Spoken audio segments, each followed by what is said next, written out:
Chittagong customs হাউসের সর্বশেষ তথ্য অনুযায়ী চলতি অর্থবছরের প্রথম ৭.৫ মাসে ১,৩৬,০০০ কোটি টাকা মূল্যের ১০,৩৮,০০০ মেট্রিক টন পাম অয়েল, ৬৫,২২২ কোটি টাকা মূল্যের ৪,৬৩,০০০ মেট্রিক টন অপরিশোধিত ভোজ্য তেল আমদানি করেছে বাংলাদেশের শিল্প গ্রুপগুলো।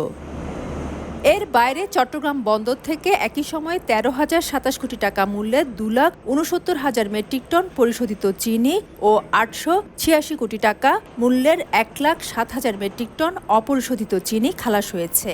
ভোজ্য তেল ও চিনির এই আমদানি গত বছরের একই সময়ের তুলনায় প্রায় দ্বিগুণ।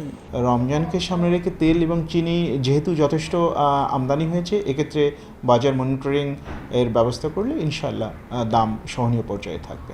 আমদানি বাড়লেও দেশের সবচেয়ে বড় পাইকারি বাজার চট্টগ্রামের খাতুনগঞ্জে নানা অজুহাতে চিনি ও ভোজ্য তেলের দাম বেড়েই চলেছে। গত ২ সপ্তাহে প্রতি মণ পাম অয়েল ৫৮ টাকা, সুপার ৬০ টাকা এবং সোয়াবিন ৩০০ টাকা পর্যন্ত বেড়েছে। অস্থির হয়েছে চিনির বাজারও।